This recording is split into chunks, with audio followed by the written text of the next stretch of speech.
Alô, galera goiana, aquele abraço. Alô, galera brasileira, por que não? Aquele abraço para vocês também. Até porque esse tema ele transcende as nossas divisas, né, aqui do estado de Goiás.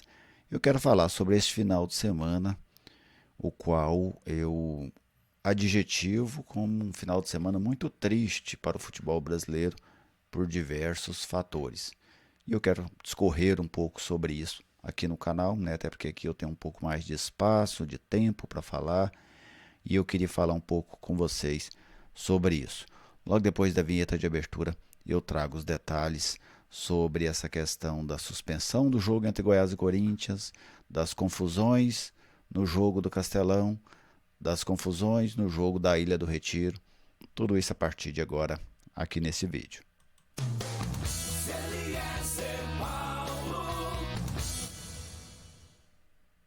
Eu estou aqui no Futebol 62 e com muita alegria recebo a sua visita. Seja bem-vindo ao canal, uma satisfação contar com a sua audiência.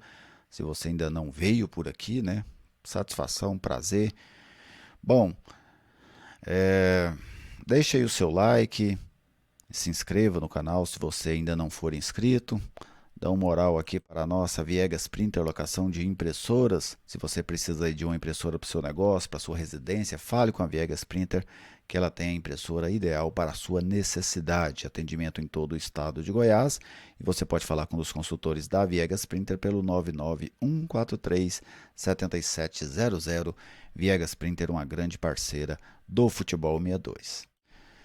Vamos por ordem cronológica, né? Eu até fiz uma live no pós, o que era para ser o pós-jogo entre Goiás e Corinthians, falei do caso, mas vou dar uma resumida aqui.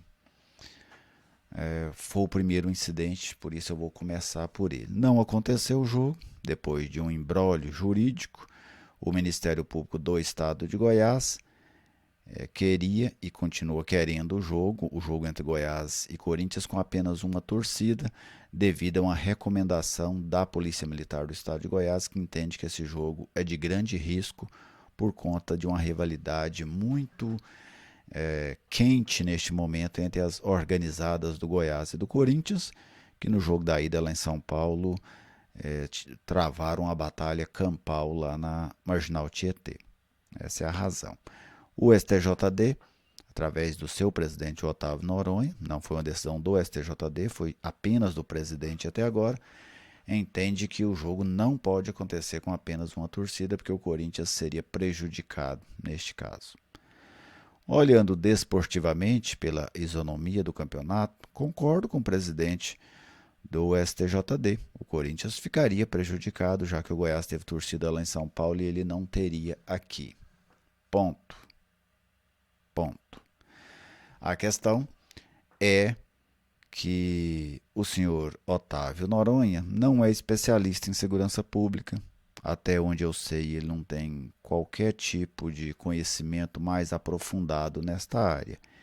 Ele é um advogado que está atuando atualmente como presidente do STJD. Ponto. Não passa disso. Então, o seu Otávio Noronha, ele não tem expertise clara, é muito evidente isso, para lidar com atos de segurança pública, né, com questão de segurança pública. E entre a isonomia do campeonato e a segurança do público, eu fico com a segunda. Mas aí é questão de prioridades. Algumas pessoas vão priorizar a presença da torcida. Para elas, este é o fato mais relevante. Se as duas torcidas estiverem no campo, não importa o que acontece no entorno, né? A polícia é obrigada a dar conta, tem que dar conta, a segurança pública é assim e pronto. Acho um exagero se colocar dessa forma. Porque se você pode antever um problema, por que é que você vai deixá-lo acontecer ou vai alimentar a possibilidade dele acontecer? Daqui a pouco eu vou entrar nos outros casos, mas esse é o ponto-chave para mim. Entre a isonomia do campeonato e a segurança de quem vai ao jogo, eu fico com a segurança de quem vai ao jogo. É o fato. Mas você suspender um jogo a poucas horas antes do jogo é terrível para o Campeonato Brasileiro, para o futebol brasileiro. A gente dá um recado muito ruim, tanto para o público interno, para o mercado nacional, como para o mercado internacional, onde o Brasil está tentando vender o seu campeonato. Vai lá na Inglaterra e tenta vender esse campeonato lá. Fala, olha, aqui pode, nós estamos vendendo 380 jogos para vocês do Campeonato Brasileiro da Série A, mas pode ser que não dê 380. Vai ter jogo aí que pode ter confusão de torcida, e o jogo acaba antes, pode ter jogo que não vai ter porque o STJD entende que não pode ter jogo naquela circunstância, vai ter jogo com estádio vazio, como o Avaí jogou, por exemplo, nesse final de semana. Então, pesa muito isso contra a imagem do campeonato e contra o valor comercial do campeonato. Vamos aos outros dois pontos. Começar lá por Recife. Acompanhei bem esses dois casos ontem. No Recife, primeiro, eu vi muito questão em cima do jogador do Vasco, o Raniel. Eu acho que tem uma questão ambiental envolvida. A gente não pode tirar nada do contexto. Quando você tira do contexto, você tem uma grande chance de errar na sua análise. Vamos à sequência dos fatos. Um pênalti para o Vasco, Sport Vasco disputando a unha a última vaga na Série A para o ano que vem. Esse jogo tinha um peso enorme nessa disputa. O Vasco estava a 3 pontos à frente do Sport, permanece a 3 pontos à frente do Sport. O Sport ganhando até os 48 do segundo tempo e igualando a pontuação. O árbitro dá um pênalti para o Vasco, depois de ir ao VAR. Até vi que a maioria entende que foi pênalti. Eu tenho como um lance polêmico, acho que o contato não foi suficiente para derrubar o jogador do Vasco, que já vem dobrando o joelho. Já vem para disputa dobrando o joelho. Mas reconheço que a maioria entende que foi pênalti. Então vamos dizer um lance polêmico. Para o torcedor que está no estádio apaixonado, louco para o seu time subir, aquilo ali é um tapa na cara, né? Então, neste ambiente, eu não estou falando que o Raniel não pode comemorar gol, pode e deve. Mas quando ele vai, não só ele, mas todos os jogadores do Vasco vão em direção à torcida do Sport, que com certeza já estava enfurecida naquele momento, cria-se um risco. Cria-se um risco. Porque ali o Sport sabia que tinha perdido a vaga na Série A. O Sport não tinha perdido o jogo, não tinha perdido 2 pontos, mas o Sport estava perdendo ali a vaga na Série A. E vale muito para um clube a vaga na Série A. Então, o Raniel não é o culpado, mas a comemoração naquele lugar foi o estopim. Isso ficou muito claro. Aí um outro jogador do Vasco atira uma cadeira. Ele não atira a cadeira na arquibancada, mas ele atira a cadeira na direção da arquibancada. A cadeira não chega à arquibancada, mas o ato não é um ato,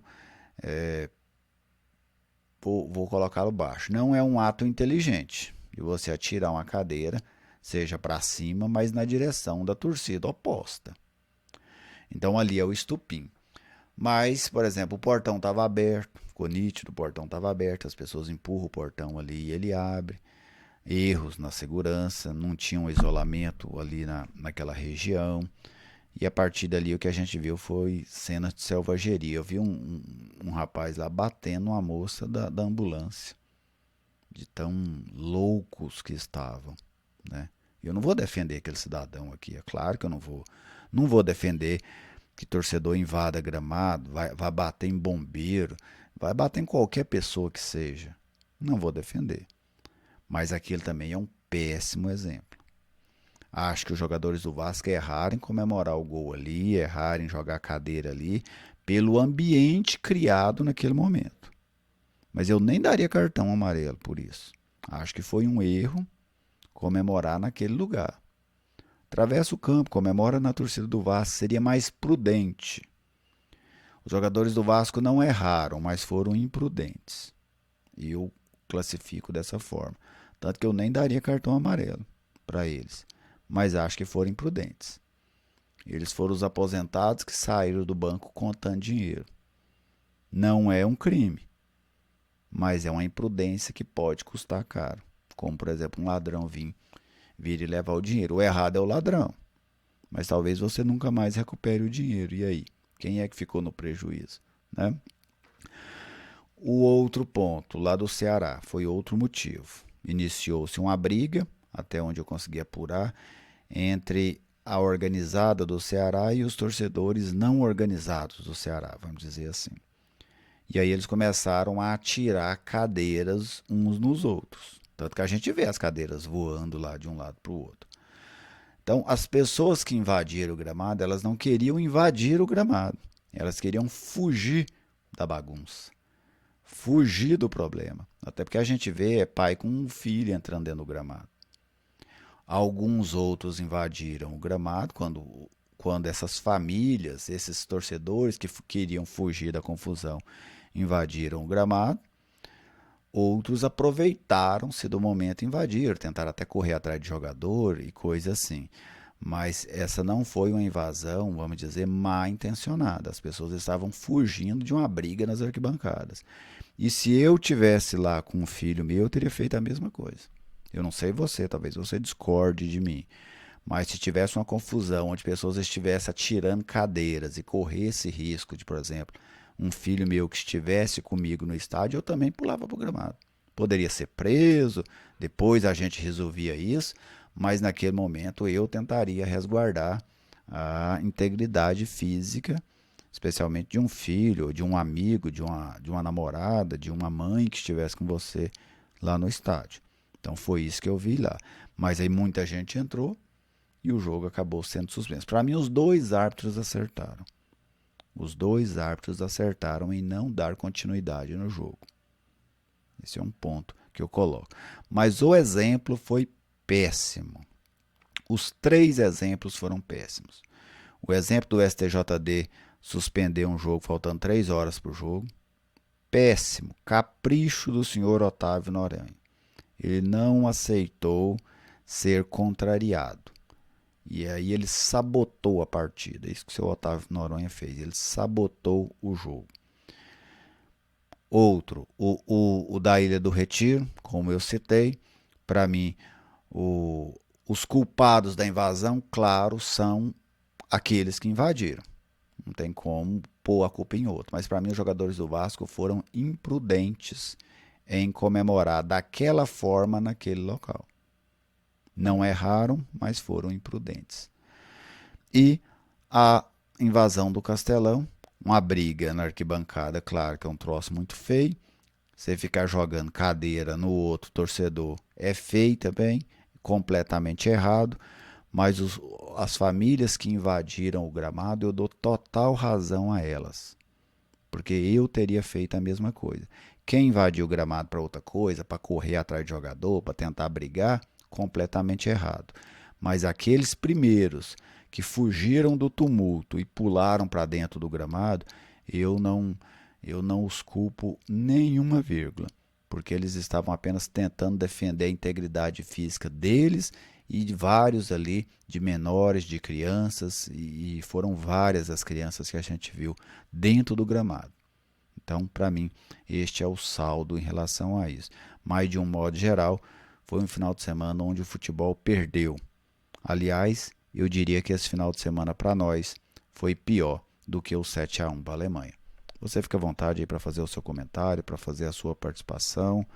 Em outro vídeo eu quero discutir sobre o futuro. Ainda vou publicar esse vídeo, provavelmente hoje ou amanhã, mas eu quero discutir o que nós podemos fazer como comunidade esportiva.